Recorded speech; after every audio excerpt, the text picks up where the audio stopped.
Okay, so good evening everyone. Today I will be discussing antihypertensives, no? Antihypertensives are drugs, no? These are drugs that will decrease blood pressure. Now, what is blood pressure? Blood pressure is the force that blood exerts on the blood vessel walls, no? Specifically on our arteries. Now, since this is a measurement of pressure, typically we use the unit mmHg, or millimeters of mercury. We call that millimeters of mercury. Okay? So, what is the normal blood pressure? Okay? Now, when we say blood pressure, the problem there is different organizations will use different normal values. Like, for example, some hospitals will use 120 over 80, while some will use 110 over 70. No? So, if someone asks you what's the normal blood pressure, the answer is it depends, because it depends on what they use as a standard for normal, no? But basically, when we say hypertension, it is an increased blood pressure. Increased blood pressure. Now, according to the source that I am using today, which is the American Heart Association, normally blood pressure should be less than 120 in your systolic and less than 80 in your diastolic. So, according to the American Heart Association, wala na siyang normal. We consider it class elevated if, for example, the systolic blood pressure is around 120 to 129, and if it is the diastolic is less than 80. So, for example, class, according to the American Heart Association, a blood pressure of 120 over 80 is already elevated. Diba? According to them, no? Now, what does it mean if the blood pressure is elevated? Does it mean nga naa sakit, sir? No, it does not necessarily mean that you have an affliction. Basically, what it means is, at the moment, your blood pressure is elevated. Maybe because you were recently running or smoking or recently drinking coffee, all of which could raise your blood pressure, but it doesn't mean that you have hypertension. However, class, if, for example, here's the keyword here, if consistently high for a few months, okay? If consistently high for a few months, specifically if it is around 130 to 139 in your systolic and 80 to 89 in your diastolic, then you could be considered, or you could be diagnosed with stage 1 high blood pressure or stage 1 hypertension, no? And then we also have stage 2 and then stage 3. Not stage 3, hypertensive crisis. Usually, class, hypertensive crisis is an acute and sudden rise in your hypertension, in your blood pressure. Okay? Greater than 180 in your systolic and greater than 120 in your diastolic. So that's what we call a hypertensive crisis. No? Now, your blood pressure, class, has two main factors. Number one is cardiac output, and the second one is systemic vascular resistance, both of which we will be explaining later on. Okay? Our blood pressure is regulated by our kidneys and our blood vessels. No? The kidneys will control sodium and water excretion or secretion. In turn, this will affect the fluid volume. So, for example, if you are dehydrated, then the kidneys will control sodium and water by not excreting it. So the water will be retained in your body and therefore increasing the fluid volume. And if there is an increase in fluid volume, regardless if it is water or blood or other fluids, then there will be an increase in preload. Okay, so let's discuss that later. Our blood vessels can also contract and dilate. This is to modify the systemic vascular resistance. And our blood pressure is also controlled by the renin, angiotensin, aldosterone system and hormones such as your ADH or antidiuretic hormone. No? An antidiuretic hormone is a hormone secreted by your posterior pituitary, and this will prevent urination and diuresis. In turn, because you are preventing diuresis, there will be an increase in water or water retention, causing an increase in cardiac output. Now, let's talk about the factors involved as I mentioned. Okay, first is cardiac output. Now, if you remember from our previous discussion, cardiac output is just our stroke volume times our heart rate. Okay? And there are three main variables that affect our cardiac output: our preload, contractility, and afterload. Now listen to me. Okay? I will discuss preload and contractility first. Remember, class, as I mentioned before, okay, the more fluids, the more preload. The less fluids, the less preloads. Because what is preload? If you remember from our previous discussion, preload is the degree of ventricular stretch. Okay? The degree of ventricular stretch. Now, if there is more fluids entering your ventricles, then most likely there will be a greater stretch, which means greater preload. Now, if there is an increase in fluid volume, let's say, for example, class, you have been drinking a lot of water, no? Because of that, there will be an increase in fluid volume, there will be an increase in preload, okay? And in turn, an increase in cardiac output. Now, since there is a lot of blood circulating around your circulatory system, then that blood will exert a lot of pressure. So that will increase your blood pressure. And vice versa, if there is a decrease in fluid volume. Let's say, for example, you are dehydrated. Then there will be decrease in preload, leading to a decrease in cardiac output. So there's not a lot of blood exiting your ventricles. And because of that, there is not a lot of blood pushing against your ventricular walls, leading to a decrease in blood pressure. Another thing you need to remember is that preload is directly correlated with contractility. How? Because of our Frank-Starling law. If you remember our Frank-Starling law, it states that the greater the stretch,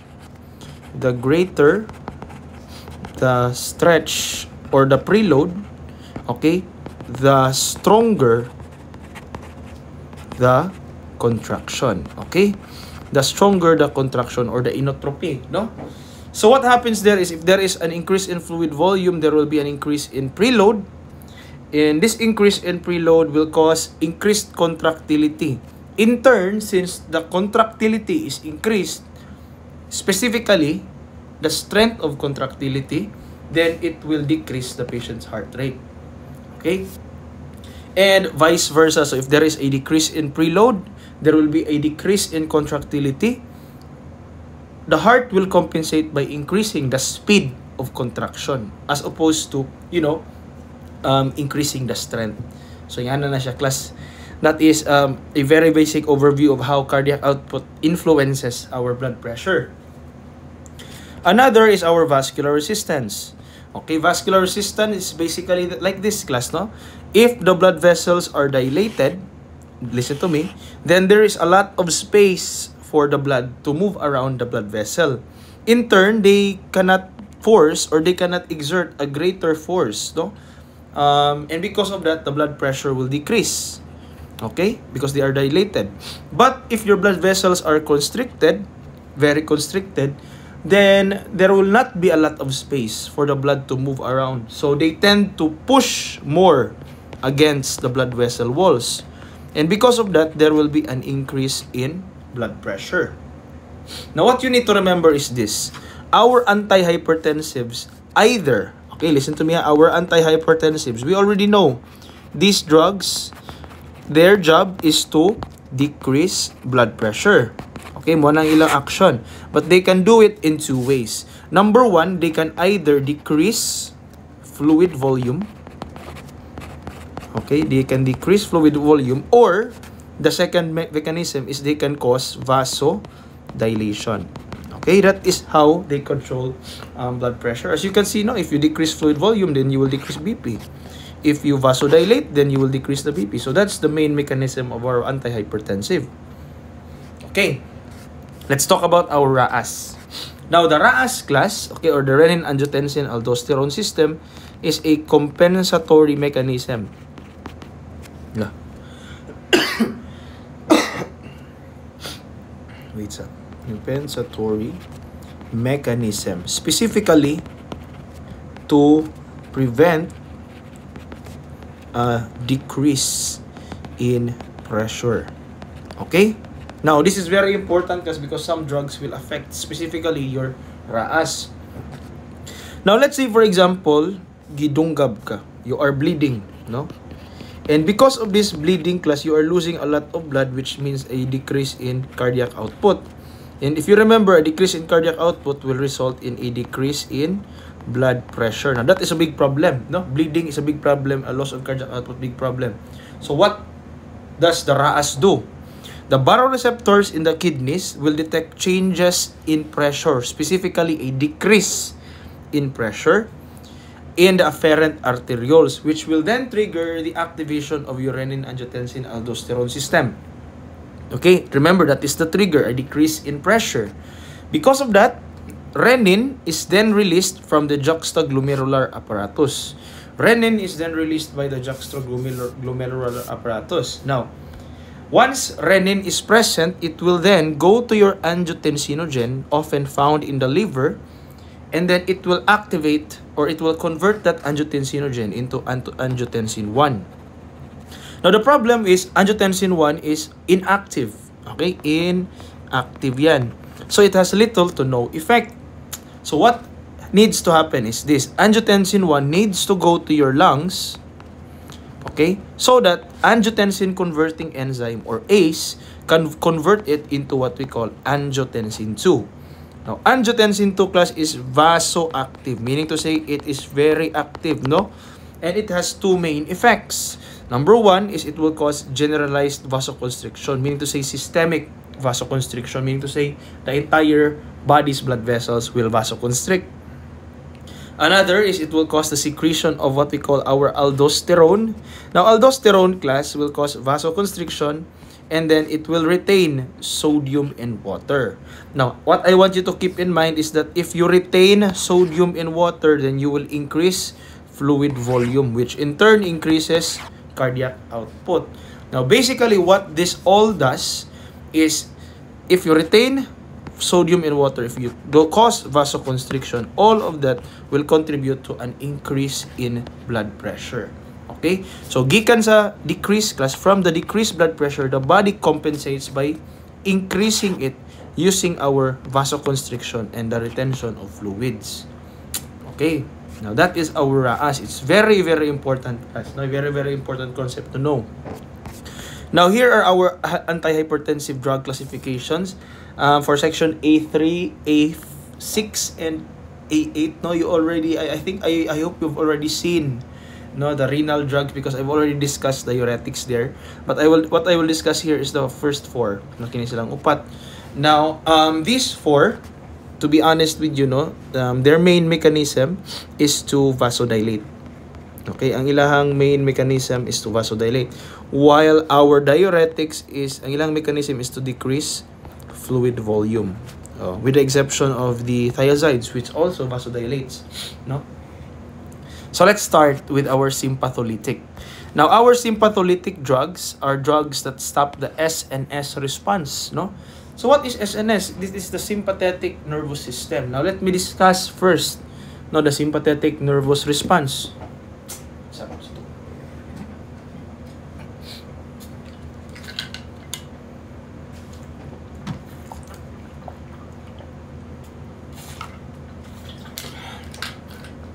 Okay. Now, the sympathetic nervous response is activated by your epinephrine and norepinephrine. Okay, this is the one that activates it, no? Your epinephrine and norepinephrine. Now, your catecholamines, no, your epinephrine and norepinephrine will go to three different receptors. Your alpha 1, listen ha, your beta 1 and beta 2. Listen. If epinephrine goes to your alpha 1, that it will cause vasoconstriction.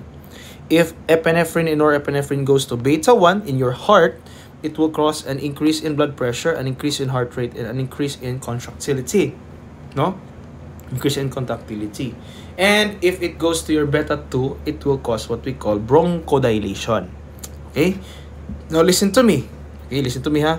Both these two things will increase your blood pressure. Both of these two things, no? So, ang trabaho, the action of these drugs is to block, no, the receptors.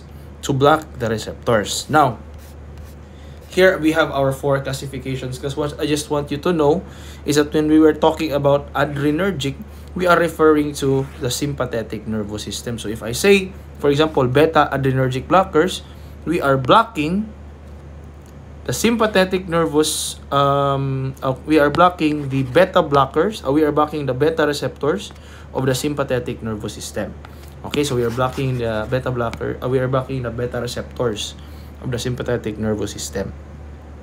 Okay, and then if we are talking about antagonist, mga good class, it could also be named as blockers. So if we say something like alpha-1 blockers, then it also refers to alpha-1 antagonist. If we say something like agonist, agonist could also be named our stimulants. Okay, so we could say something like centrally acting alpha-2 stimulants, and it's the same as our agonist. Okay, so let's start. First is our beta adrenergic blockers, also known as your beta blockers. Okay, now listen to me, huh? The job of your beta blockers, or the action of your beta blockers, class, is very simple, no? However, it depends on what type of beta blocker it is. We have 2 types, as you already know. Beta blockers, we have cardioselective beta blockers and our non-selective beta blockers, no? Our cardioselective will only block B1 receptors, while our non-selective will only block both B1 and B2. Now, what happens, mga good class? Okay? If you block, here's the action of the drug, ha? The action of the drug is to block epinephrine from entering the receptors. Now, if you block B1 class, what happens is instead of increasing the BP, increasing the heart rate, increasing the myocardial contractility, what happens instead, if you block it, is it will decrease all of them. Okay? This is the reason why our beta blockers are very, very effective as an anti-anginal, anti-dysrhythmic, and anti-hypertensive. Why? Okay? A decrease in blood pressure obviously makes it a very good anti-hypertensive, di ba? A decrease in heart rate makes it very good as an anti-dysrhythmic. No, because dysrhythmias typically kana mga tachyarrhythmias, they are very fast heart rate. And what we need to do is we need to decrease the heart rate. So that's what makes beta blockers very effective. And then these are also very good as anti-anginals because a decrease in myocardial contractility oftentimes decreases oxygen demand. Oxygen demand of the heart. Okay? So that's why, class, no, beta blockers are very versatile, as you already know. Diba, nagbalik-balik na tag-discuss ani. We also have our non-selective, no? Our non-selective blocks both B1 and B2. Now, if you block B2, class, no, instead of bronchodilation, what happens is if you block B2, it will cause bronchoconstriction. This is the reason why, class, we should not give this to patients with asthma. Because patients with asthma, no, typically, they also have bronchoconstriction. So, you don't want to double that effect. Kumbanga. Okay, so that's our beta blockers. What do we need to remember about these drugs? No, we have a few side effects. Number 1 is dizziness or orthostatic hypotension. So what do you need to do? You need to implement fall safety measures like raising the patient's side rails, activating the call lights, removing the throw rugs. No, throw rugs found on the floor might cause them to slip. And ensure the patient uses rubber shoes. Dili class, it should not be allowed, no, that if they have fall precaution, that they are wearing no rubber shoes. No rubber shoes, good. Okay? And because there is a decrease in blood pressure, expect that the patient may have orthostatic hypotension. Orthostatic hypotension is when you suddenly stand up and you get dizzy because the blood cannot reach the upper portion of your body very quickly. So what you need to do is instead, no, instruct the patient to stand or sit up slowly. Stand or sit up slowly, okay? We also have what we call our hypoglycemic symptoms. Now, this is because, no, beta blockers tend to block glycogenolysis. Glycogenolysis is the process of converting glycogen into glucose, or breaking down glycogen and converting it into glucose. Now, since they block glycogenolysis, there will be an expected decrease in glucose, also called your hypoglycemia. Diba? Hypoglycemia. Because of that, class, expect to find the following findings: cold, clammy skin, hunger, and irritability. These are hypoglycemic signs and symptoms. No, what you need to do is you need to prepare fast sugars. Okay, specifically orange juice and candies. These are fast sugars class because they are what we call simple carbohydrates. They are often called your monosaccharides, or they have a lot of monosaccharides, di ba? Another thing that you need to do is you need to monitor, no? Lagyan mo yung malaking star. Monitor blood glucose, di ba? Obviously, while taking this drug. Okay, so another side effect that may happen is erectile dysfunction, and this is very common, very obvious, no? So tell the patient that this is normal, and because of that, no, and temporary as well. It's normal, harmless, and temporary. So just to alleviate, no, their what we call anxiety, alleviate their anxiety.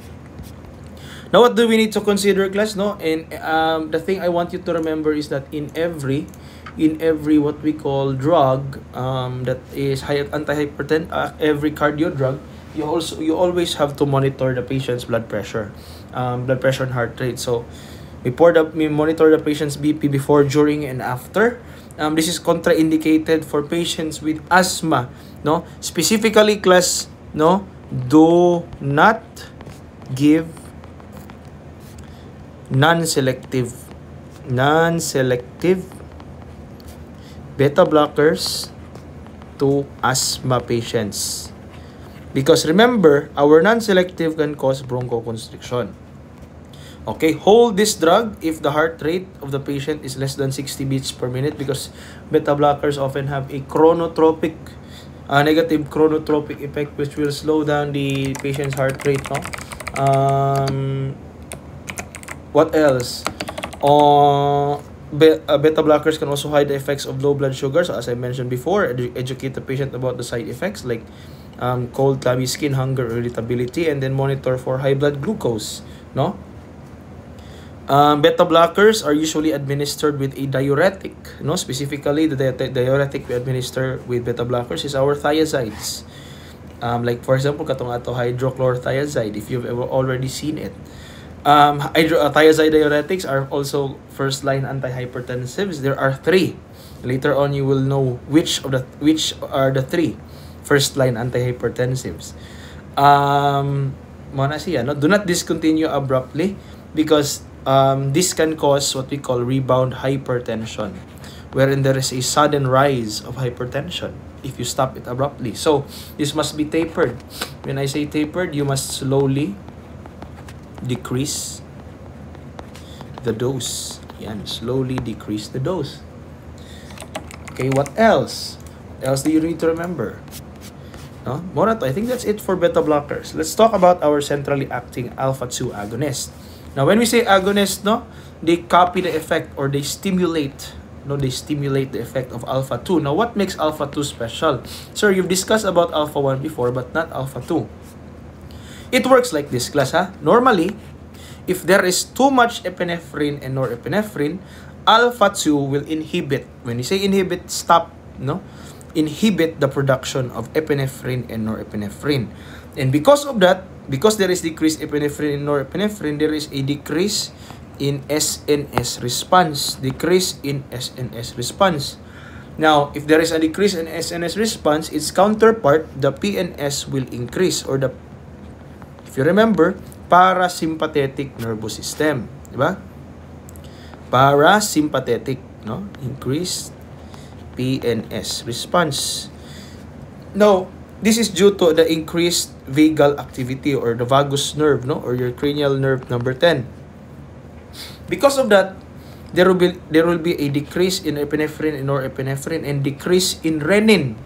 Okay? Now, if there is a decrease in renin, remember, if you decrease renin, you are not starting your RAAS, which will lead to vasodilation instead of vasoconstriction.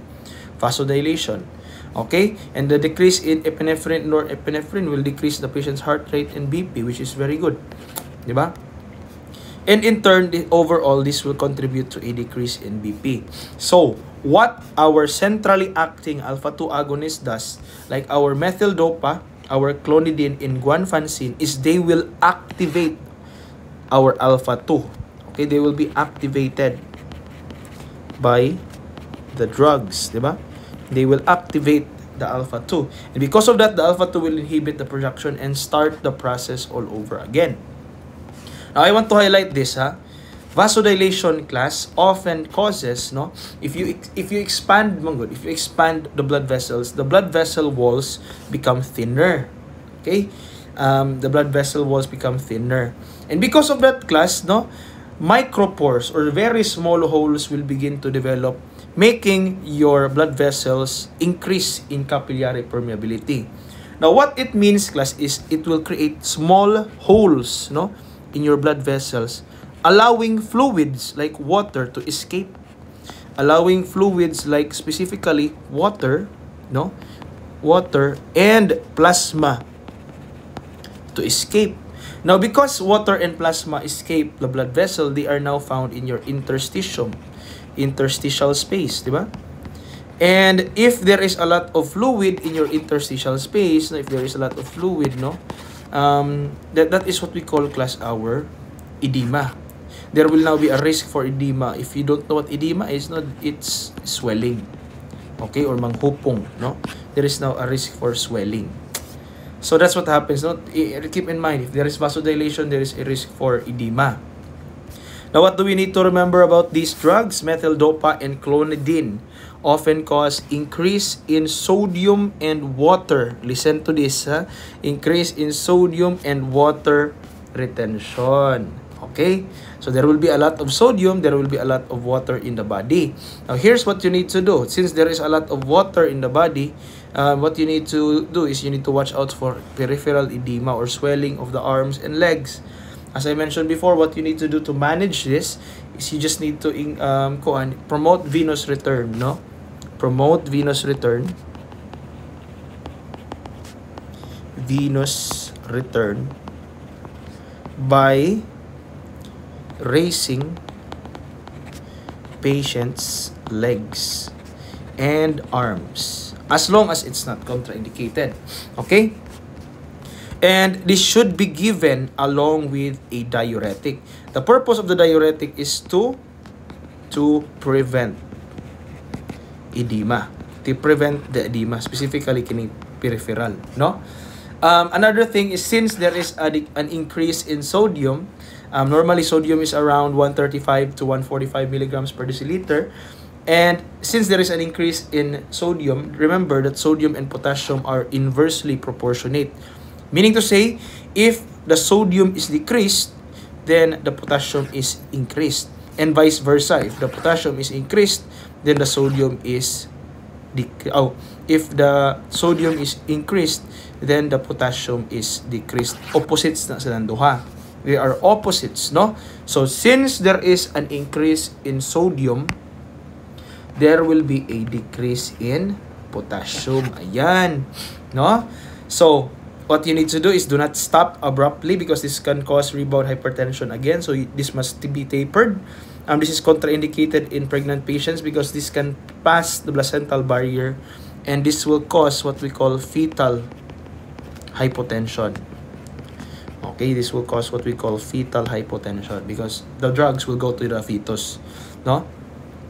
Attach an ECG and monitor potassium levels, because as I mentioned before, if there are changes to potassium, may it be increased or decreased, there is a risk for dysrhythmias, no? So you need to monitor the patient's potassium levels and attach an ECG.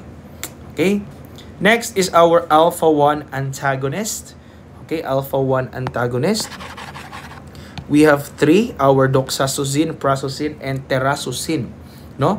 Now, what this one does is they will block the alpha-1 receptor, no? They will block the alpha-1 receptor, no? You already know, diba? And because of that, the epinephrine cannot go to the alpha-1 receptors anymore, and instead of vasoconstricting class, these drugs will cause vasodilation. And since I've mentioned before, no, vasodilation increases the size of the blood vessels, it will cause a decrease in blood pressure. That's how we get its effect. Aside from that, remember that if there is vasodilation, it will also increase the cardiac output, no, slowly. Di ba? And because of that, there is increased, not perfusion specifically, but there is increased blood flow. No? Blood flow to the kidneys. And because of that, there will be a decrease in renin. And remember, a decrease in renin can cause further vasodilation. So alpha-1 antagonist class, no, they are very potent vasodilators. No? Ato mga susin. Now, what are our side effects? There is orthostatic hypotension because it might cause a great decrease in blood pressure. There is an increase in heart rate, especially in the first dose. Okay? And high priority class, there is a very high chance that when you are taking this drug, there will be edema and weight gain. Sir, nga na may weight gain, sir? If there is vasodilation, as I mentioned before, it can cause swelling. Okay, it can cause swelling and or edema, di ba? And if the water or if the fluids are not in your circulatory system, instead they are in the interstitial, then that fluid cannot be easily excreted. Dili siya mapagawas through your urine. So as it accumulates there, obviously the water is retained and it keeps you heavy, di ba? There's weight gain there, no? So what do we need to consider when we're talking about our alpha-1 antagonist? Number one, this can decrease LDL and HDL, which is a very good effect, no? This is safe for patients with diabetes mellitus because these drugs do not affect glycogenolysis and can cause sodium and water retention. So you need to monitor the patient's urine output and weight. As you can, if you remember, no, how do we monitor weight? So we use same times every day, preferably in the morning. Same patient, same clothes, and same weighing scale. Diba? And this should be given with diuretics, specifically with our thiazide diuretics. No? Thiazide diuretics. Now, there are two other alpha-1 antagonists. We have our phentolamine. Okay? Phentolamine. And we have our, what we call, phenoxylbenzamine. These are also alpha-1 antagonists. Now, this can be used class for what we call our pheochromocytoma. Okay? Pheochromocytoma class is a tumor on the adrenal medulla. And since a tumor in the adrenal medulla is present, no, it can increase the production of epinephrine, norepinephrine greatly. No? So pheochromocytoma will lead to a lot of epinephrine and norepinephrine, which in turn increases the SNS response of the body. So there is an increased heart rate, increased BP due to vasoconstriction and bronchodilation. I want to highlight this enough how when we are talking about pheochromocytoma, the BP reaches above 180 systolic blood pressure. No? So these have very high BP. This will have very high blood pressure. So that's why we have two very specific drugs to counteract on this effect. Okay, next is our alpha-1 and our beta adrenergic blockers. We have one drug here, class. We have our labetalol. No, this focuses more on blocking alpha compared to beta, but this will block both. No, so what? As I mentioned before, it blocks both. Diba? Alpha-1 and beta-1 and 2. It will block both alpha and beta receptors, and because of that, there will be vasodilation, a decrease in BP, heart rate, and contractility, and vasoconstriction. So what you need to remember is this. This drug is basically a combination of beta blockers and alpha-1 antagonists. And because of that, class, our nursing considerations should be the same as beta blockers and alpha-1 antagonists. So you're not allowed to give this to patients with asthma. You need to watch out for orthostatic hypotension. What else? Sa mga side effects, no? You need to watch out for dizziness. You need to monitor the patient's blood pressure. There will be an increase in sodium retention. So because of that, there will be a decrease in potassium. So attach an ECG. But it's just a combination. It's similar to a combination drug. Next is our direct acting arteriolar vasodilators. No, I want to highlight this, class, that these drugs are typically used for severe hypertension or hypertensive crisis. Severe hypertension or hypertensive crisis. We have three drugs. our minoxidil, our hydralazine, and our nitroprusside, no? Our hydrazine and minoxidil is used for moderate to severe hypertension, while our nitroprusside, no, is used for acute hypertensive emergencies like SBP of 100 or more, no? These are very potent vasodilators, very potent. Grabe ka kusog, no? So they have a tendency to cause great decreases in blood pressure. And because of that, no, you need to monitor this very well, and then acts on both arteries and your what we call kidneys, or arteries and veins. No, sir, their action very simple, class. Since they are direct vasodilators, they will relax smooth muscles of the blood vessels, causing vasodilation, no? And because of that, class, there will be, as I mentioned before, vasodilation often increases the risk for peripheral edema or swelling, no? So this must be given with a diuretic so that there will be a decrease in edema, okay, or edema risk. This will also promote an increased blood flow to the brain and the kidneys. I want to specifically highlight the kidneys, no?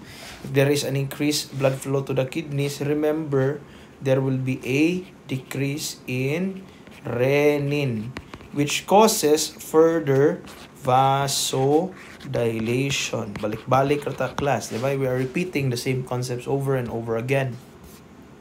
Okay.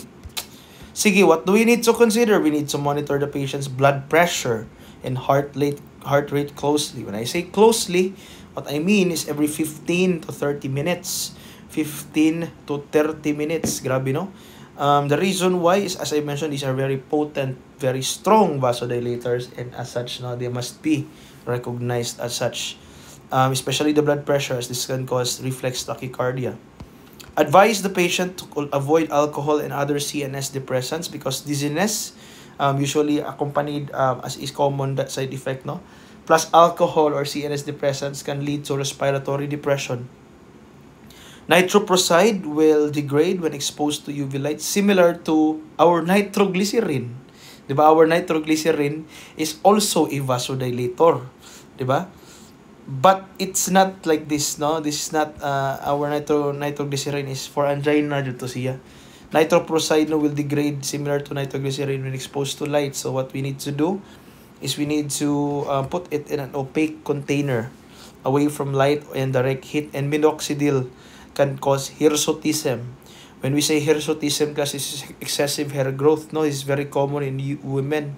When I say excessive hair growth, I'm not referring to just the hair on your head. It also includes, no, the what we call the beard, diba? The beard, facial hair, diba? What you need to remember is that you need to tell your patient this is harmless and reversible, so there's no problem. It will reverse itself once you stop taking minoxidil. Actually, class, minoxidil is also used as a method to increase hair growth. No, that's one of the main reasons why it's used, increase hair growth. Yes. Next is our RAAS inhibitors. Now, RAAS inhibitors. Now, these are first-line antihypertensives. Wait, ha?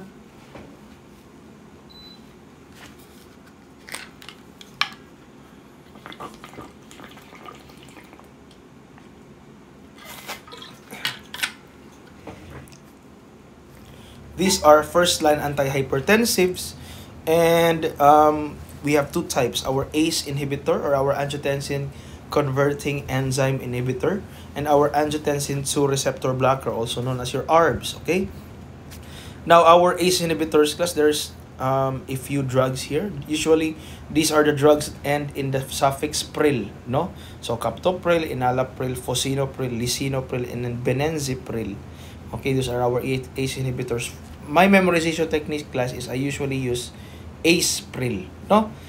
Every time I hear the suffix pril, I am reminded that it is an ACE inhibitor, diba? And then our ARBs, class, these are the drugs that end in sartan, no? So, sartan, diba? Sartan. So, our losartan, telmisartan, irbesartan, valsartan. I use my memorization technique is ARB sartan because every time I hear the word sartan, I am reminded that it is an ARB. Now, these are first-line antihypertensive drugs, class. First-line antihypertensive drugs, meaning to say they are given in early stages, early or initial stages of pre-hypertension. Oftentimes as a preventive to actual hypertension, no? So, muna siya mga first line. And as I mentioned, there are 3, di ba? There's 1, 2, 3. 1, 2, 3. First is our thiazides. Thiazide diuretics. Next is our ACE inhibitors. And next is our ARBs, angiotensin receptor blockers, no? So, muna siya. First line, our antihypertensives. Sige, let's continue. What does this do? No, what does this do, ha? I will show you, ha? It's very simple, class, no? I've already discussed the RAAS before, no? Yan na siya. What our ACE inhibitor does is basically it will block the ACE. Okay? And because there is no angiotensin converting enzyme, then there will be no angiotensin 2. Because there is no angiotensin 2, then there will be no vasoconstriction. Instead, it will be vasodilation. Since there is no angiotensin 2, there will be no aldosterone. No aldosterone, there is no vasoconstriction, and there is no retention of water. Keep that in mind. If there is no retention of water, then there will be excretion of sodium and water. Okay? And because of that, okay, there will be a decrease in water, which may cause what we call dehydration. So dehydration is a common side effect of these drugs. Another is that since there is a decrease in sodium, there will be an increase in potassium. There will be an increase in potassium. So as I mentioned, reverse or inverse relationship, no? And since there is no vasoconstriction, there is vasodilation, there is excretion of sodium and water, meaning to say there will be a decrease, no, decrease in fluid volume, then there will be a decrease in blood pressure. That is how our ACE inhibitor works. It blocks a portion of your RAAS, no? Now, how about your ARBs? No, how about your ARBs? Your ARBs, class, are very simple, class. Instead of blocking your ACE, it will block the angiotensin 2 directly. It will block the angiotensin 2 directly. So, kumbaga, our ACE activates, no, our ACE inhibitors, no, it will block the angiotensin converting enzyme, while our ARBs, no, will block specifically your angiotensin 2 receptors. Angiotensin 2 receptors. Okay? So, yan na siya, class. It's very simple, no? Very simple action. Sige. So, what do we need to remember when it comes to our ACE inhibitors? Number 1, this can cause renal dysfunction as this is nephrotoxic. So, you need to monitor the patient's BUN, creatinine, and urine output. Okay? Advise the patient not to use salt substitutes with potassium, because as I mentioned, ACE inhibitors will increase the patient's potassium levels or hyperkalemia. So, what you need to do is usually you will give anti-potassium wasting diuretics. These are diuretics that will decrease potassium. Another is you will attach an ECG monitor and monitor potassium levels, because as I mentioned, there is a risk for dysrhythmias. Okay, remember, basta potassium lagi na risk for dysrhythmias. Another thing is dizziness, lightheadedness, and orthostatic hypotension are expected signs on the first dose. The reason why is because the patient, usually, since this is their first time taking an antihypertensive drug, the patient is not tolerant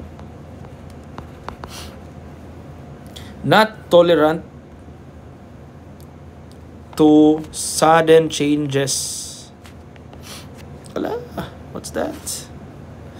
Sudden changes in pressure yet.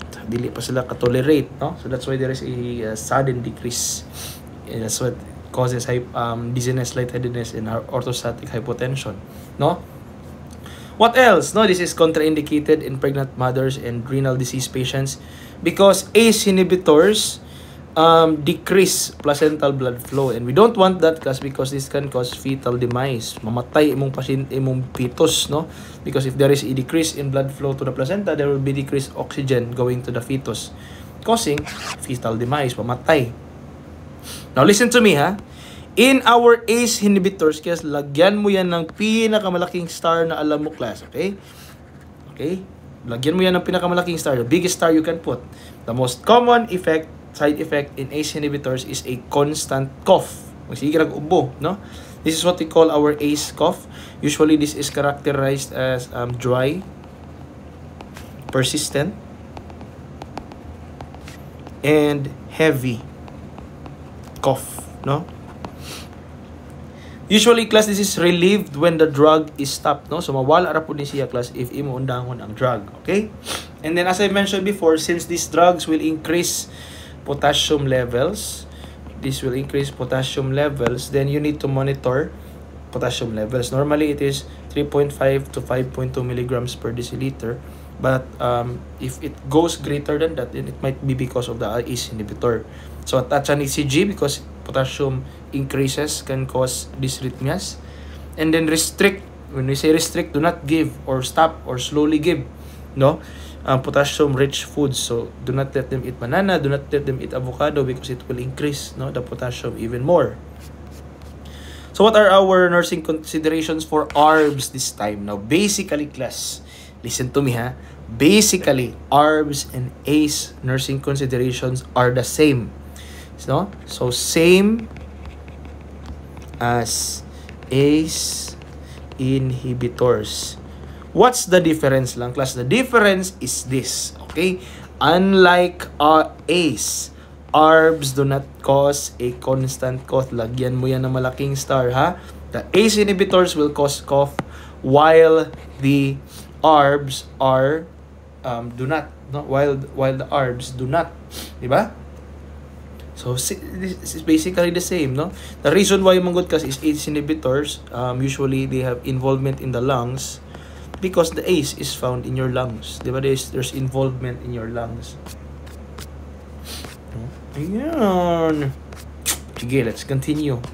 Next is our calcium channel blockers. We already know because we've been discussing this before. This is our drugs that typically end in dipin. Diba? Mga dipin. Now, back then, what happened? Ayan. Kapit at ang moment.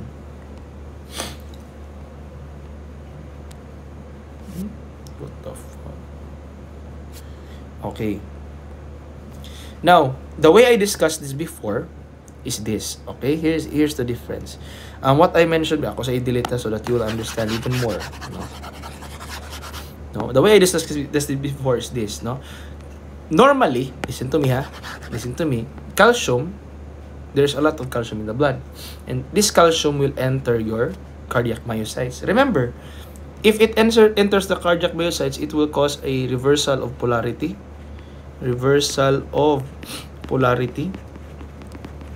Leading to a positive intracellular polarity. Okay? And because of that, class, if you remember, if the inside of the cell is positive, it will cause contraction. Specifically, it will cause positive inotropy, positive chronotropy, and positive dromotropy. Now, what's that, no? Inotropy increases the contractility or the strength of contractions, while chronotropy increases the patient's heart rate, and dromotropy, now listen to me, dromotropy increases the electrical conduction of the heart. Now listen to me, ha. What our calcium channel does, and I will put that in green, no, is that it will block calcium from entering the heart, no, heart or the cardiac myocytes. In turn, it will block all of these effects. So instead of positive, it all becomes negative. And because of that, because there is no, it's all negative, it will decrease contractions. Okay, it will decrease the heart rate, and it will decrease the electrical conductivity. Now, the reason, and because of these two effects at the bottom, class, listen to me, ha. These two effects at the bottom makes them very effective, makes calcium channels very effective, okay, as anti-dysrhythmics. Okay? Because if you slow down the electrical conduction and the heart rate, then obviously you are helping management of dysrhythmia. However, listen to me ha. This decrease in contractility is the reason why you should not avoid giving it to patients with heart failure. Nga naman, because patients with heart failure often have decreased contraction already. And if you give them calcium channel blockers, then you're just compounding on their problem. No? You are just compounding on their problem, class. Diba? Okay? Another thing is calcium will also enter your blood vessels, specifically the vascular smooth muscles of your blood vessels, no? And because of that, it will cause the blood vessels to contract. And if the blood vessels contract, then there will be an increase in blood pressure. You already know this. Balik-balik rata. Now, here's the thing I did not mention before. There are two types of blood pressure calcium channel blockers. We have our dihydropyridine based. Okay, dihydropyridine based. This will control the patient's blood pressure, and our non-dihydropyridine based, no, or this will control both heart rate and blood pressure. Okay, so here's the thing. Let's discuss the dihydropyridine based first. Our dihydropyridine based, like our mga dipin, amlodipine, felodipine, they tend to block calcium for blood vessels only. So what they do is they will block calcium from entering your smooth blood vessels, and in turn, your blood vessels will not contract. Instead, they will dilate. And because it will dilate, class, it will instead decrease the blood pressure. Mao ni siya ang atong intended effect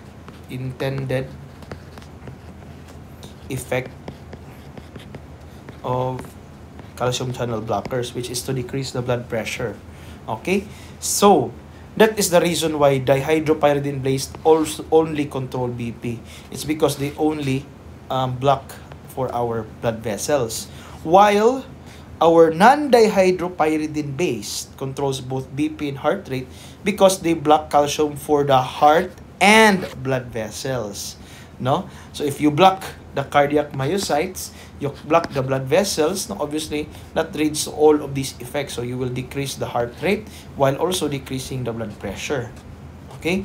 And this is the reason why our diltiazem and verapamil are good as anti-hypertensives. Okay? And very good as an anti-dysrhythmic, di ba? While our what we call dihydropyridine based is only good as an anti-hypertensive. Ayan, anti-hypertensive. I hope you understand the difference, okay? So what do you need to remember about calcium channel blockers? We've already discussed this before. Monitor blood pressure and heart rate. You have to hold this if the systolic blood pressure is less than 90 millimeters mercury. You need to watch out for peripheral edema. Raise the patient's leg above. No, may peripheral edema, class. Tell me. Because of the vasodilation, di ba? No, so raise the patient's leg above the level of the heart and give diuretics. There might be a headache. The reason for the headache is there might because of the decrease in BP, no? And what you need to do is rest. Okay. Another side effect is constipation. So you need to increase the patient's oral fiber intake, oral fluid intake as well, and increase mobility to prevent constipation. Avoid giving this drug with grapefruit juice, because grapefruit juice has an effect of increasing the effect in our calcium channel blockers, which could lead to toxicity. Okay, which could lead to toxicity. So do not give calcium channel blockers with our grapefruit juice. And also do not give or avoid St. John's wort. St. John's wort, class, is a herbal antidepressant.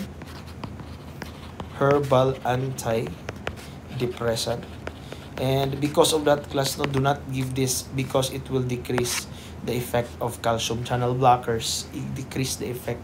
No, so mo na siya, class. That's it for our antihypertensives. I hope you understand. If you have any questions, please do not hesitate to mention me or message me. And with that, no, stay safe, and please take your time, no. I will be posting the quiz in a few moments from now, and good luck, no. The quiz will have no deadline. Ang deadline, no, the quiz will have a deadline, which is, I think, before the midterm exam pa. So take your time, ha. If you're not safe, or if you're in an area where there is no internet, then I want you to focus on your family first, no, rather than focusing first. But eventually, no, once it all normalizes, then we need to go back to school, okay? And I already uploaded this so that you will be ready, okay? So good luck, and see you when I see